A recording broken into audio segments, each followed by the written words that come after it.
Thank you, Una. I'm going to start first, I guess. Dear guests and dear participants of the EU Scheme for Young Professionals in Bosnia and Herzegovina. So my name is Leila Spahic, and allow me to express my sincere appreciation for the entrusted role to speak on behalf of a group of 25 participants, my friends. First of all, I would like to thank the delegation of the European Union in Bosnia and Herzegovina, but also the British Council. Please. For the opportunity to take part in this program to strengthen the capacity of young civil servants to contribute to the EU integration process of our country. My gratitude and thanks further go to all the participants of the program for establishing extremely good and fruitful relationships and networks that have already outlasted the life of the program. More than 11 months have passed since our last meeting together, and from a complete stranger, we have developed a network of wonderful people who can definitely count on each other to confront all our common challenges. This may or may not be once-in-a-lifetime opportunity, but this was certainly the right opportunity, as much as it was for us and for the institution at which we go. On this journey, we have learned a lesson about how important it is to invest in knowledge and relationship in building soft skills and in expanding our networks of colleagues that eventually became friends as well. So, I'm quite sure that we all have been rich with the knowledge that we will be beneficial for our country's EU integration process and the small yet significant part we play and will continue playing in it. So, the policy paper that my colleagues Dejan Manasijević, Kemal Jakic, and Dinka Hajić and I have written present the potential of current railway network in Bosnia and Herzegovina and will demonstrate why it's important to invest more in passenger and cargo transport. So, Bosnia and Herzegovina is a state with the EU membership aspiration to be a member of the European Union, tying its future to that of the other 27 and hopefully soon 32 members, and therefore seeks to fulfill all necessary conditions to obtain candidate status as the first next step.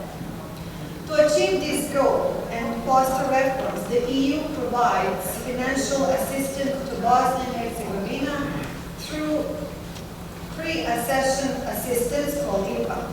Through this instrument, Bosnia and Herzegovina has received grants for technical and infrastructural investment that are aligned with our countrywide strategies.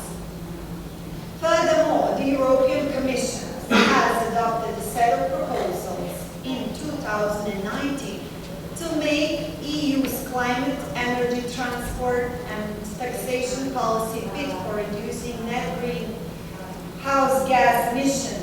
This new strategy, called the European Green Deal, and aims to make the European Union the first climate-neutral continent by 2050. These ambitions of the EU Green Deal went along with the Green Agenda for the Western Balkans. In 2020, the leaders of the Western Balkans have committed their countries to follow EU green policies by signing the Sofia Declaration. To support this, the European Commission has presented a comprehensive economic and investment plan for the Western Balkans, which aims to boost the region's economic recovery, support the ecological transition, and promote regional integration.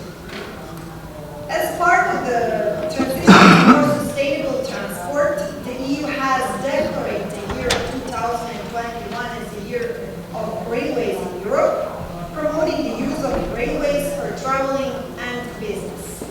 Unlike Europe, railways in Bosnia and Herzegovina are not modernized or competitive in the transport market. So without further ado, I give the floor to my colleague Dejan Manasijević. Thank you. We did our research and we did a lot of interviews, collected a lot of data and tried to put all those data into fast analysis. But there is also environmental and legal point of view we cannot exclude it from. So we have to do and decide to do this fast analysis. I'll try to go briefly through this fast analysis and start with political view. The main reason why railway situation in Bosnia-Herzegovina at such a low level is lack of political will. Our governments have prioritized road means transport in front of the railway. But the environmental situation needs some changes. The economic aspect, you can see there is only four, there's a lot of economic issues are coming. But I will ask you a question, what do you think, is there a budget for railway in Bosnia-Herzegovina?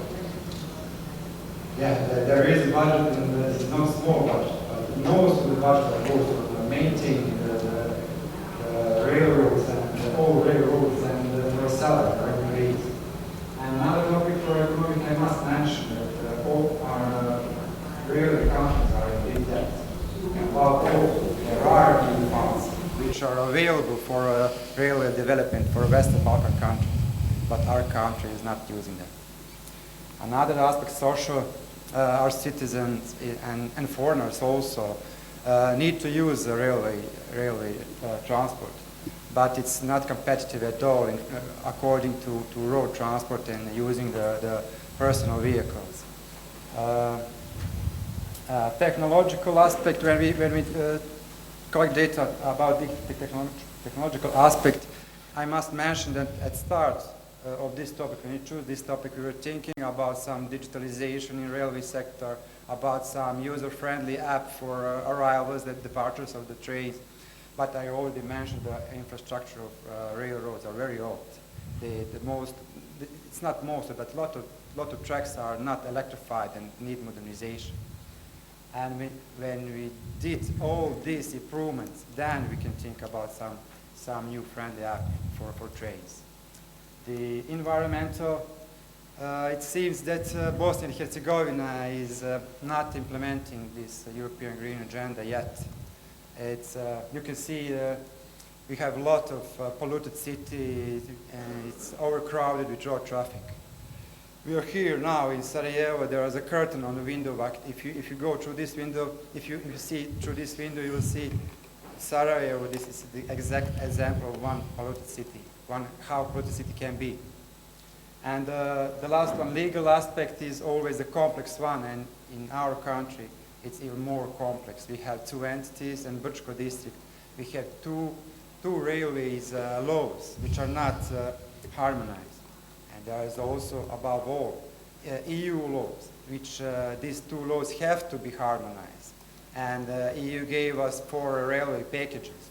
And the last package came into force in 2016, and it's still not harmonized. Thank you. I will give the floor to my colleague and dear friend, Dita.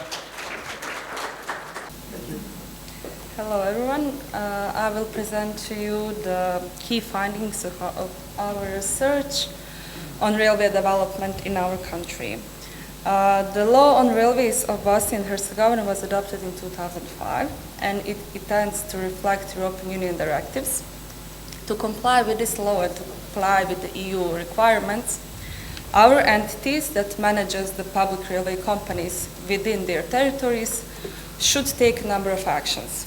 Briefly explained, those actions are related to institutional structure, to track access, to budgetary support for passenger services, budgetary support for infrastructure, and debt sustainability. The most important EU requirement is separation between transport services and infrastructure management. Thanks to the Western Balkans thanks to the Western Balkans Exchange Program, that's also the component of this program, we have studied this process of separation in neighboring Serbia, where it has already been implemented. Although the law has been adopted in 2005, the entity Federation of Bosnia and Herzegovina hasn't yet initiated this process. while the entity Republika Srpska has initiated it recently, while after they face serious debt accumulation. On a positive note, interesting finding was that our railways have the highest cargo density per route kilometer in the region, even though our network is mainline and it doesn't have a large sub-network. This density is comparable to the EU average. However, all the surplus from cargo is consumed by the passenger services, which makes our public companies non-profitable. Debts and labor surplus are the biggest burden on their business. Therefore, the separation in structure and adopting a more commercial approach is not only important for mitigating financial losses, it is also important for fulfilling the criteria for EU funding. And EU, through Western Balkans Investment Framework, which is the biggest vehicle of economic and investment plan for the Western Balkans, provides for the railway sector co-financing rate up to 50%.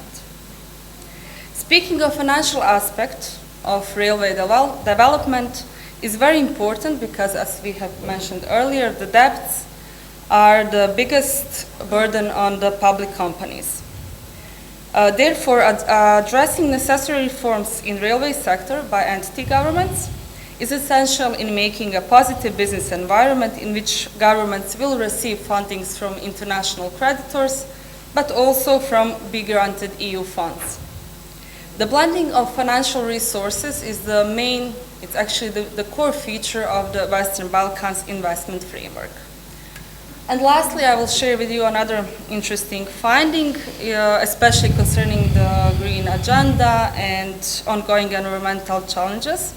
The distribution from revenue collected from fuel taxes, or what we call in our languages akcize, and classic road tolls is not shared among transport sectors. In other words, the rail sector does not receive financial assistance through it.